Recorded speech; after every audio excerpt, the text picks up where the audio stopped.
Artıq 9-cu ildir ki, bu il qeyd edirik Doku Bakını.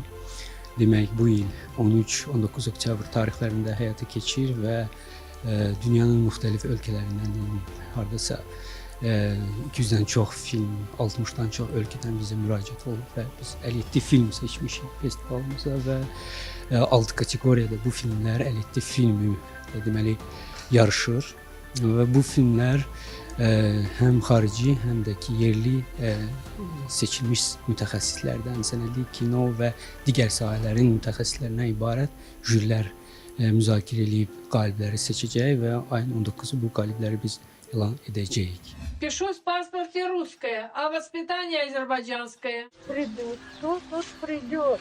Где у нас тут 15 человек, а? Мне, ну, все равно еще кто-то есть. Ко мне никто не придет уже. 26 tam metraj və 31 qısa metrajlı sənədi film təqdim olunub festivala. Onlardan 5-i yerli filmdir və bizə təqdim olan filmlərin bir hissəsinə biz artıq baxmışıq. Olduqca maraqlı, bir-birindən fərqli filmlər var. Kadr, üstəgəl ideya, üstəgəl sehir, bərabərdir film. Əgər bu 3 kriteriya filmdə varsa, biz o filmi məqbul sayırıq. Doku Baku Sənədli Filmlər Festivalının açılış filmi olaraq bizim filmin, Evin filminin göstərilməsi və əlbəttə ki, mənim üçün çox xoşdur. Evin filmi tam metrajlı sənədli filmdir və film mənim böyüdüyüm kənd haqqındadır. Filmin qəhrəmanları da həmin kəndin sakinləridir, amma həm hal-hazırda orada yaşayan sakinlər, həm də vaxtı ikən orada yaşayıb artıq dünyanın bir çox yerinə köçən sakinlər haqqındadır.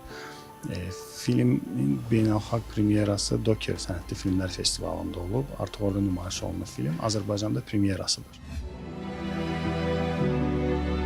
Еще отец был жив, тут мама была. Детство было, тут солнце было, тут свет был, тут все было.